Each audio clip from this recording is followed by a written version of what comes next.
Bonjour à tous, nous sommes le vendredi 8 février. À l'ordre du jour, évidemment, Benalla, Macron, j'en passe et des meilleurs. Enfin, hier, nous avons eu droit encore au fameux Macron Tour Show dans toute la France, de nombreuses dates. Ne ratez pas, réservez vos places. Il est en train d'embobiner les jeunes, n'importe quoi. Il détruit les emplois en France et après, il va leur promettre du travail. Enfin, encore un débat. Il nous saoule avec son numéro de One Man Show. Ça me fait penser au bouquin de Martine. Vous savez, Martine à la plage, Martine à la montagne, Martine fait du cheval. Et bien là, c'est Macron chez les maires, Macron chez les gilets jaunes. Et hier, c'était Macron chez les jeunes. Alors, il nous fait de la pédagogie en nous expliquant qu'il n'a pas la solution et que l'on verra ce qu'il résultera de la consultation. Donc, il ne se mouille pas, voyons. De toute façon, c'est des vases communicants. Il prend dans la poche de l'un pour donner à l'autre. Donc, c'est vraiment un bavard, incontinent. Il s'arrête jamais, narcissique. Il saoule des salles pendant des heures. Il vient d'en sortir une à l'attention des retraités. Alors là, ça va faire plaisir. Les retraités perdent le contact avec les réalités. Franchement, est-ce que lui, il connaît la réalité du pays? Les retraités ont de plus en plus de contact avec la vie réelle. Les retraités sont des centaines de milliers à s'investir bénévolement dans les associations de toute nature, caricatives et solidaires. Sans leurs engagements, les restaurants du cœur, le secours populaire, le secours catholique seraient bien en peine. Ils sont très nombreux dans les quartiers populaires pour l'aide aux devoirs ou pour s'investir auprès des gamins des villes et des banlieues. Vraiment, c'était encore une petite phrase à ne pas dire. D'ailleurs, Macron a choisi de s'adresser aux élus locaux. Mais en fin de compte, parmi les 500 000 élus de nos collectivités locales, les retraités sont en très grand nombre. Donc ils sont en phase avec la vie. Enfin bon, il ne connaît rien à la vie, il ne sait pas ce que c'est que de trimer. Et à chaque fois qu'il nous fait un petit discours, il nous donne des leçons d'enfants gâtés. Les retraités ont parfaitement le sens des réalités. Il ne leur a pas fallu longtemps pour comprendre que la politique de cet exécutif est la pire qu'ils aient eu à subir depuis très longtemps. Les retraités sont nombreux et ils votent en masse. Il faudra qu'ils rappellent cette réalité au printemps à celui qui, nous content de les essorer, les insulte. Au fait, on nous dit Macron réforme. En réalité, il augmente les impôts et détruit la politique industrielle de la France. D'ailleurs, il n'aime pas les mains des travailleurs. Il met vite du gel lorsqu'il a besoin d'avoir les mains bien propres. Ça le gêne, le cambouis. Enfin, Macron a vraiment perdu le contact avec la France. C'est, je pense, l'un des pires présidents de la République. Un mec sorti de nulle part, mis au ministère de François Hollande grâce à l'aide de Altadi. Il n'a rien fait vraiment de spécial, à part de vendre des aéroports et de vendre Alstom durant son mandat.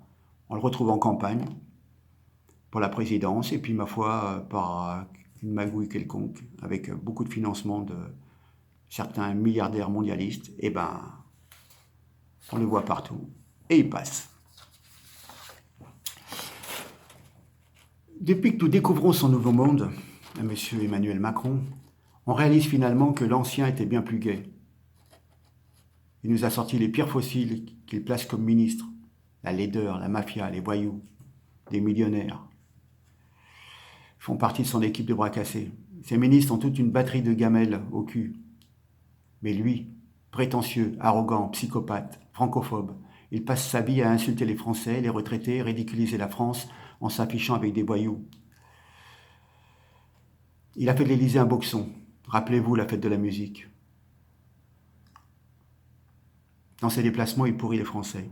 D'ailleurs, j'ai eu un contact hier en Saône-et-Loire, à 40 km, on ne pouvait plus passer, tellement il y avait un barrage, avec toutes les forces de police qui empêchaient les gens de circuler. Ça en dit long sur sa popularité, malgré ce qu'on nous dit au niveau des sondages.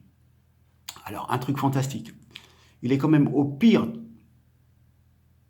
le pire scandale, au cœur du pire scandale qui a touché la République, l'affaire Benalla. Et au lieu de se faire discret, car cette affaire, tôt ou tard, va lui éclater à la figure, et ben lui, il continue de mépriser les Français. Il nous signe le pacte de l'ONU sans tenir compte de notre avis.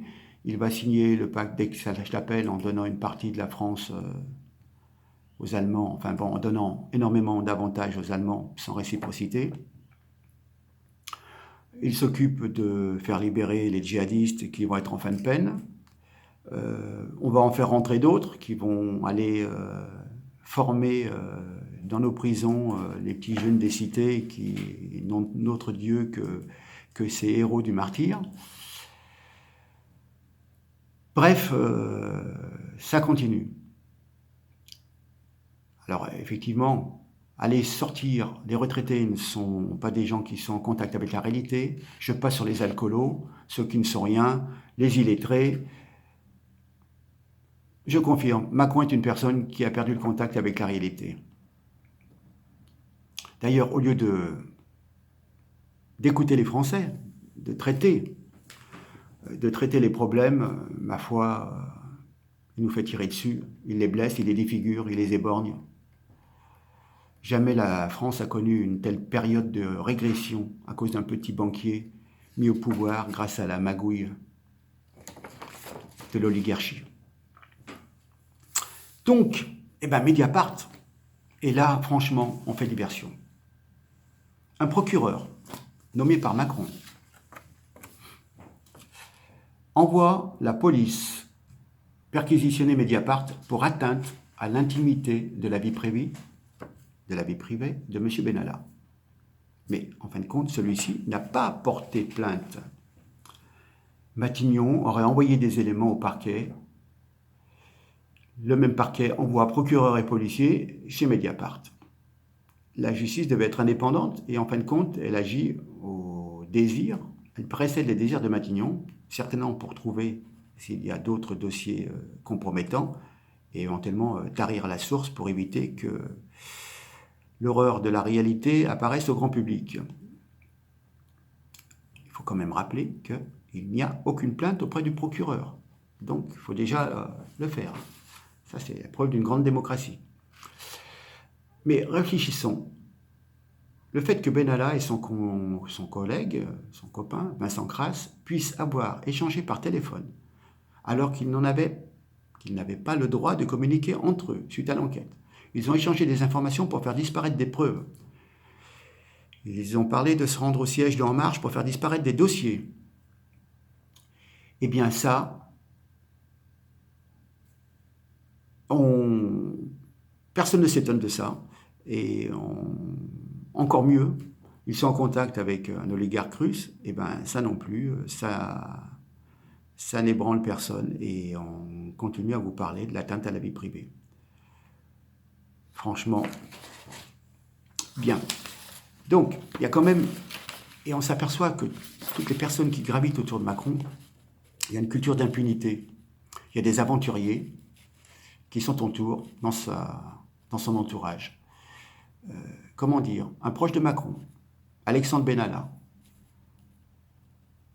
qui est habilité, je crois, secret défense, organise avec son collègue, donc Vincent Crasse, qui lui est salarié de En Marche. Ça en dit long sur l'étendue de la contagion ou de la pourriture.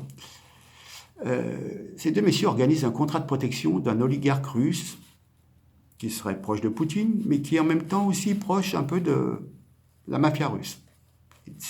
Ça a commencé déjà fin 2017, et donc le contrat a été signé courant 2018.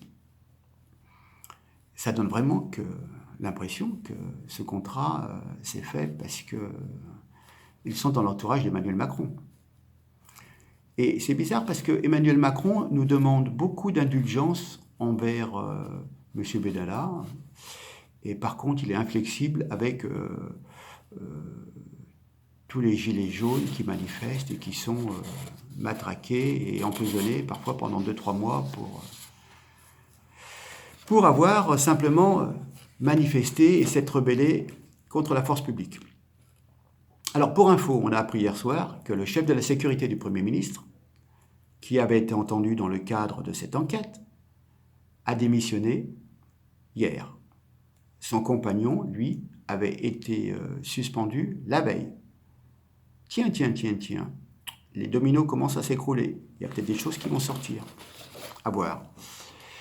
Bon, de plus en plus de personnes s'aperçoivent que nous sommes entourés par des mensonges et des manipulations. Et dès qu'on émet des réserves, la seule réponse, c'est l'insulte envers des gens qui ont l'intelligence de se poser les bonnes questions. Alors, ça me fait franchement sourire parce que quand on voit que Macron salue le courage des centaines de millions, des milliers de Vénézuéliens qui marchent pour leur liberté, et nous on en a autant dans notre pays, et il envoie la police. Non mais je rêve. Macron est fantastique, c'est un jeu d'acteur, mais Macron vous pose les questions qu'il a choisies, et il choisit vos réponses. Et en fin de compte, il passe plus de temps à expliquer qu'il a raison que de résoudre les vrais problèmes du pays. C'est, retenez Macron, manipulation, arrogant, calculateur, ridicule, odieux, narcissique. Ça nous fait Macron, mais en fin de compte, bon sang, mais c'est bien ça. Donc, méfiance suite à la remontée dans les sondages. Je pense que ça ne va pas durer. Je pense qu'il y a encore deux, trois bricoles qui vont sortir. Et puis, il faut maintenir la pression.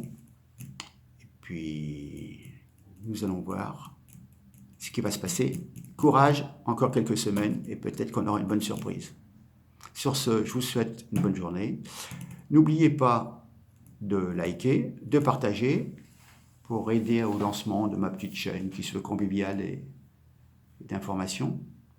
Et puis voilà, portez-vous bien. À très bientôt. Merci. Au revoir.